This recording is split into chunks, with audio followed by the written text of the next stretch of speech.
పడమటికి తట్టును, తూర్పు తట్టుకును, ఉత్తరపు తట్టుకును, దక్షిణపు తట్టుకును వ్యాపించదువు. భూమి మీద వంశములన్నీ నీ మూలముగా పెట్టుకుని నీ మూలముగా అని ఉంది చూసారు. అక్కడ అండర్లైన్ పెట్టి అజయ్ అని రాసుకోండి. ఎందుకంటే ఇక మా అంకుల్ ఓపిక అయిపోయింది. మా అంకుల్ పరిస్థితి ఎంతవరకు సాగదీసి ఆయన మూలంగానే ఇదంతా జరిగింది. చూడండి తర్వాత చదవండి. నీ మూలముగా ఉంది చూడండి. నీ మూలముగా నీ సంతానము మూలముగాను ఆశీర్వదించబడు. చూడండి, ఇదిగో నేను నీకు తోడయుండి, ఇందాక కూడా అక్కడ ఏమన్నాడు, నీకు తోడై ఉంటా అన్నాడు. నీవు వెళ్ళు ప్రతి స్థలమందు. ఇప్పుడు ఆ బిడ్డ ఎక్కడో తెలియని, అక్కడ మన చుట్టాలు లేరు, మనకు తెలిసిన వాళ్ళు లేరు, తెలియని ప్రాంతానికి ఆ బిడ్డ వెళ్ళాడు. ఇక్కడ యాకోబు గారు కూడా ఇంటి దగ్గర నుంచి వేరే ప్రాంతానికి వెళ్తున్నారు, కానీ ఆ ప్రాంతంలో ఆయన వాగ్దానం ఇస్తున్నారు. నీవు వెళ్ళు స్థలమందు, నీ ప్రతి స్థలమందు నిన్ను కాపాడుచు ఈ దేశమునకు నిన్ను మరలా రప్పించెదను. నేను నీతో చెప్పినది నెరవేర్చే వరకు నిన్ను. నిజంగా ఈ వాగ్దానం తమ్ముడి పట్ల నువ్వు చెప్పింది నెరవేర్చే వరకు నీ దేశమునికి నిన్ను మరలా, సేమ్ వాగ్దానం, ఈ దేశానికి మళ్ళీ నిన్ను రప్పిస్తా. మన దేశాన్ని వదిలి పరాయి దేశానికి వెళ్ళిన ఆ బిడ్డకు నీ మూలముగా, నువ్వు చేసే ప్రార్థన మూలంగా, తండ్రి చేసే ఆ యొక్క నైవేద్యాలు, అర్పణలు, దహన బలులు, ప్రార్థన బలము చేత ఆ బిడ్డకి ఏం జరుగుతుందంట, నీ మూలంగా ఆశీర్వాదము, నీ సంతానము ఆశీర్వాదం. ఎందుకంటే ఎవరు కష్టపడాలని కోరుకోరు. ఇంకో మాట ఇక్కడే మళ్ళీ కీర్తన గ్రంథంలో, నీ కోరిక సిద్ధింపచేసి నీ ఆలోచన యావత్తు సఫల పరుస్తాను. యెహోవా నిన్ను రక్షణ బట్టి జయోత్సాహము. ఎందుకంటే విజయం వచ్చాక, బాబుకు జాబ్ వచ్చాక, మనం వచ్చి ఉందని నమ్మే ఈ యొక్క ప్రార్థన చేద్దాం. అసలు జాబ్ వచ్చిందని 20 తమ్ముడిని కూడా చదువుకోమనండి. ఈరోజు సాయంత్రం ఈ వాక్యం చదువుకొని ప్రార్థన చేస్తాను. ఈ 2 మాటలు చెప్పండి, ఇవే చెప్పాలనుకున్నాను నేను. అయితే ఈ జయోత్సాహం అంట, అంటే ఒక జాబ్ వచ్చిన తర్వాత ఆ బాబు యొక్క ఉత్సాహం ఈ రోజే మనము, అయ్యా నువ్వు ఇచ్చిన వాటిని బట్టి థ్యాంక్స్, ఇవ్వబోతున్న వాటిని బట్టి కూడా కృతజ్ఞతలు తండ్రి అని నీ ప్రార్థనలు, నీ కోరికను సిద్ధింపచేసినావు. ఎందుకని నీ ప్రార్థనలన్నీ యెహోవా సఫలపరుస్తున్నాడు. ఇప్పుడు ఏం ప్రార్థన చేస్తున్నావు? ఇప్పుడు మీరు ఒక విజ్ఞాపన ప్రార్థన చెయ్యండి. ఇప్పుడు ఈ క్షణంలోనే మనం సంఘముగా కూడి 2-3 కూడా, అయ్యా నేను ఇది కావాలి, నా ప్రార్థన ఇది, నాకు ఇక్కడ తోడు కావాలి, ఈ ఆపత్కాలంలో నేనున్న ఇక్కడ నాకు నా మూలంగా, ఇప్పుడు నేను చేస్తున్న ప్రార్థన మూలంగా, నాడు యాకోబు చేసిన ప్రార్థన మూలంగా ఆయన సంతానాన్ని, ఆయన పరివారాన్ని, ఆయన పక్కన ఎవరుంటే వాళ్ళు దీవించబడ్డారంట. భార్యలు వచ్చినా దీవించబడ్డారు, మరలా బిడ్డలు దీవించబడ్డారు 12 మంది, వాళ్ళ మామగారు దీవించబడ్డాడు, వారి బామ్మర్దులు దీవించబడ్డారు. తర్వాత వాళ్ళ పనోళ్ళు కూడా, ఇంట్లో పని మనుషులు ఉన్నారు, బిడ్డలను కనిచ్చారు, వాళ్ళు కూడా వాళ్ళ తరపున వాళ్ళు దీవించబడ్డారు. మళ్ళీ వీళ్ళు ఆ ఊరు వెళ్ళిపోయిన తర్వాత ఆయన బిడ్డల నుంచి బిడ్డలు వచ్చి ఏసేపు వల్ల మళ్ళీ అన్నలు దీవించబడ్డారు. అలా యూదా గోత్రం నుంచి అలా అసలు వాళ్ళ మూలంగా 12 గోత్రాలు ఏర్పడ్డాయి. ఒక్కడే అని మనము అజయ్ బాబుని అనుకుంటున్నాం, కానీ ఆ ఒక్కడిని దేవుడు 3 కొడుకులు పుడతారు, 2 కూతుర్లు పుడతారు. అసలు ఆయన పట్ల దేవుడు ఒకేసారి ట్విన్స్ 2 పుడతారు, ఊహించని మేలు జరుగుద్ది. ఆయన సంతానం అలా దీవించబడుతుంది. తర్వాత ఆయన యొక్క నిన్ను మరలా అది ఇచ్చాక నేను ఈ దేశానికి పిలుస్తా, కానీ అది ఇవ్వకుండా మాత్రం నేను ఈ వాగ్దానం తమ్ముడి పట్ల సమృద్ధిగా నెరవేర్చబడిన గాక. తమ్ముడు ధనధాన్య రాసులతో ఈ ఇంటికి తిరిగి రావాలి, కానీ ఉట్టి చేతులతో అయితే పంపే దేవుడు కానే కాదు. దేవుడు ఈ క్షణంలోని ఈ వాక్యం, నేను అసలు ఏం చెప్పాలనుకోవడం, ఇక్కడికి రాగానే దేవుడే, అది నేను ఇలా అంటుంటేనే ఈ పేజీలు ఇక్కడ, అంటే ఇది నా మూలం కూడా కాదు, నేను ఊహించిన నా సొంత జ్ఞానం కూడా, ఇక్కడ ఇది కావాలని దేవుడు మాట్లాడిస్తున్నాడు. రక్షణార్థమైన నీ దక్షిణ హస్త బలము చూపింది. దక్షిణ హస్తం రేపు అక్కడ ఎవరైతే ఆయన పేపర్స్ ముట్టుకుంటున్నారో, ఎవరైతే ఆయన యొక్క సర్టిఫికెట్స్ ముట్టుకుంటున్నారో, ఎవరైతే ఆయన అప్లికేషన్ తీసుకుంటున్నారో, ఆయన ఎక్కడైతే ఇంటర్వ్యూకి వెళ్ళబోతున్నాడో ఆ దక్షిణ హస్తం దేవుడిదిగా మార్చబడుతుంది.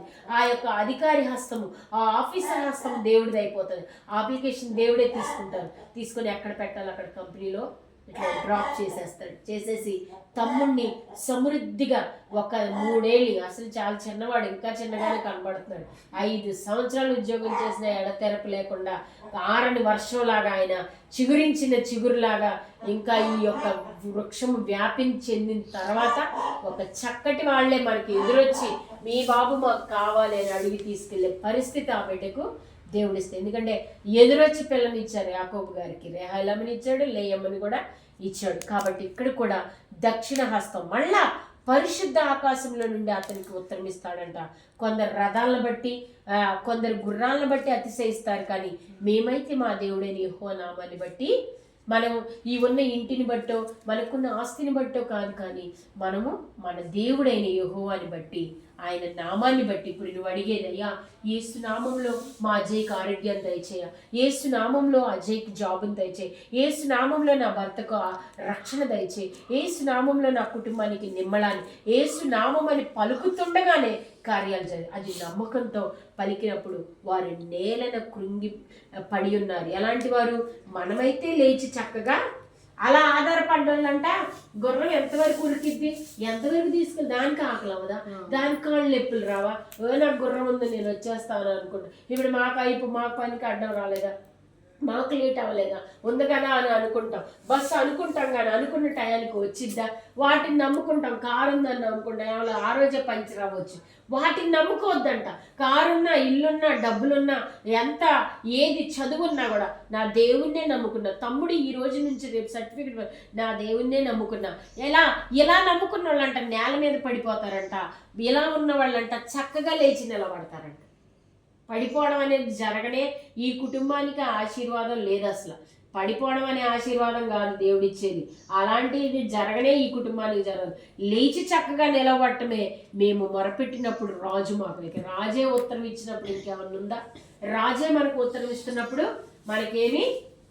ఒక ఆమంట కూర్చున్నా, నిల్చున్నా, ఏం చేసినా కూడా స్తుతులు చెప్తుందంట. స్థుతులు చెప్తున్నప్పుడు అసలు ఆమెని చూసి హేళన చేశాడంట ఆయన. ఏంటి పొద్దాక కూర్చున్నా, నిల్చున్నా, ఆఫీస్లో పేపర్ తీస్తే స్తోత్రం అంటావు, ఆఫీస్లోకి వచ్చి కూర్చున్నప్పుడు స్తోత్రం అంటావు, ఏది చెప్పినా కూడా స్తోత్రం అని నువ్వు అంటావేంటి అన్నప్పుడు ఆయన చాలా హేళన చేస్తా మాట్లాడంట. ఒకరోజు మా ఇంటికి భోజనానికి రమ్మని పిలిచినప్పుడు వెళ్ళారంట. వాళ్ళు వెళ్ళి కూర్చున్నప్పుడు మంచి ఆహారం పెట్టిందంట. మంచి ఆహారం పెట్టినప్పుడు ఆ యొక్క ఆహారం తింటా ఉన్నప్పుడు కుక్క వచ్చిందంట. కుక్క వచ్చి ఆయన కలిసినప్పుడు, ఓరి నాయనో నువ్వు అందుకేనేనా ప్రతి నిమిషం ఆ దుమ్ములు తినుకుంటా అవి వేసినప్పుడు, అందుకేనేనా ప్రతి నిమిషం నువ్వు దేవుని స్తుతిస్తావు, నేను ఇంటికి భోజనానికి వస్తాను, నిన్ను హేళన చేయగానే చూడు నాకెంత నష్టం జరిగింది, నేను ఇంకెప్పుడు ఎవరిని హేళన చెయ్యను, నువ్వు అందుకనే దేవుడు నేను మంచిగా భోజనం తిందామని వస్తే నన్ను కుక్క తింది ఏంటి, నేను మీ ఇంట్లో భోజనం చేద్దామని వస్తే అంటే నేను స్తుతులు చెప్పకుండా బయటికి వెళ్తున్నాను. అతను క్రిస్టియనే, ఆమెగారు కూడా క్రిస్టియన్, ఇద్దరు డాక్టర్లే.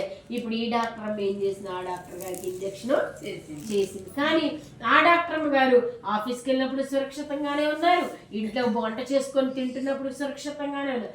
ఈ డాక్టర్ గారు భోజనం చేద్దామని వచ్చారు, తిరిగి వెళ్ళేటప్పుడు ఏమైంది, పచ్చిం చేసేంత పని అయింది. మరి 40 రోజులు ఆయన గారు వచ్చారు. అయ్యో అప్పటికే వినకూడదు. ఇక 4వ ముద్దకే కుక్క వచ్చి కలిసింది. ఆ ముక్క కోసం ఆశపడి 4వ ముద్దకే ఆ 4 ముద్దలు తినలేకపోయాడు. ఇంటికి వెళ్ళాక కూడా ఒక 50 రోజుల వరకు ఇంజక్షన్ వల్ల అంటే ఎందుకంటే మనం రథాలను బట్టి, ఆయన ఉద్యోగాన్ని బట్టి అతిశయించాడు, ఆయన చదువుని బట్టి అతిశయించాడు, ఆయనకున్న అందాన్ని బట్టి ఏమైనా పిచ్చిదారిలాగా చూస్తాడు. ఏమన్నా స్టెథోస్కోప్ ఎత్తే స్తోత్రం అంటావు, పుస్తకాలు తీసుకుంటే స్తోత్రం అంటావు, ఆపరేషన్ అప్పుడు గదిలోకి వచ్చి మాస్క్ గడితే స్తోత్రం అంటావు, నీకు పిచ్చిదానివా ఏంటి నువ్వు అన్నాడు. నేను పిచ్చిదాన్నో కాదో నీకే తెలిసిందా ఇప్పుడు అని, నేను ఇంకెప్పుడు హేళన చేయనని ఇంకా 10 మందిని మార్చడానికి. అందుకని అనుకోవచ్చు ఈ పిచ్చి సాలో మీకు ఏం పని లేదు, ప్రార్థన ఒక్కది అక్కడికి పోతుందంటే ఇదంతా దేవుడు చూస్తుంటాడు. ఈ కష్టాన్ని దేవుడే దృష్టించే దేవుడు. ఆయన ఎంత మాత్రం విడిచిపెట్టే దేవుడు. తమ్ముడు అక్కడ ఉండి ఒక్కడే, తల్లి పక్కన లేదు, తండ్రి పక్కన లేడు, అన్నయ్య అంటానికి కుదరదు, ఏదో ఫోన్ మాట్లాడితే ఎంతవరకు అవుతుంది, నువ్వు ముట్టుకోగలదు, ఎక్కడుంటే నీళ్లు కడతావు, స్నానానికి బట్టలు అందిస్తావు, నువ్వు ఉతికిన బట్టలు కట్టుకుంటాడు, అమ్మ ఏదో వండి ఇది బాగుంది అనగలుగుతాడు. తమ్ముడు అటన్నిటికీ దూరంగా ఉన్నది. ఎందుకంటే ఇలా ఈ యొక్క ఆశీర్వాదాలు పొందడానికి తన కోరిక సిద్ధించబడుతుంది, తన ఆలోచన అంతా సఫలపరచబడుతుంది. ఎప్పుడంటే నీ ప్రార్థనలన్నీ నేను ఆలోచించాను. పరిశుద్ధ స్థలం నుండి నీకు ఎవరి సహాయం చేయలేదు. ట్రంప్ గారు ఎందుకు సహాయం చేస్తారు? ట్రంప్ గారే అంటున్నాడు ఆ దేవుడే గొప్పోడు. మనం ఎవరిని ప్రార్థన చేస్తున్నాం? ట్రంప్ గారికి ఇష్టమైన దేవుడికి మనం ప్రార్థన చేస్తుంది. అప్పుడు మనకు సాయం చేసింది ఎవరు? ట్రంప్ గారా దేవుడా? దేవుడే ట్రంప్ గారితో మాట్లాడతాడు, దక్షిణ హస్తాన్ని ఆ బిడ్డకు పంపుతాడు. ఈ రాత్రి కాలం ఈ వాగ్దానం చదువుకుంటుండగానే బిడ్డ యొక్క దీవెన, అంతకుముందు కూడా దైవజనులు వాక్యం చెప్పినప్పుడు చెప్పారు, మహదైశ్వర్యాన్ని దేవుడికి దయచేస్తానన్నాడు. అక్కడెక్కడ ఆకాశ మండలాల నుంచో ఆ వాక్యం మీ ఇంటి పట్ల నెరవేర్చబడును కాక. మనం ఊహించలేదు, దేవుడు ఆయన ఎక్కడి నుంచో ఊహించని ధనాన్ని పంపించాడు. ఎన్నో విషయాలలో ఎవరిని అడగకుండా మీది మీకే సరిపడినంతగా దేవుడు మీకు చాలా విషయాలలో దేవుడు తోడైనట్టుగా అప్పుడు నాన్నగారు చదివించారు ఈ వాక్యం. నేనే చదివా, నాకు గుర్తు 43. అది కాకుండా ఇది కూడా 1 తిమోతి 6, శ్రీమంతుడును అద్వితీయుడైన సర్వశక్తి యుక్త కాలంలో ఆయన ప్రత్యక్షం కనబరచుచు ఆయన సర్వాధిపతి, రాజులకు రాజు, ప్రభులకు ప్రభు అన్నాడు.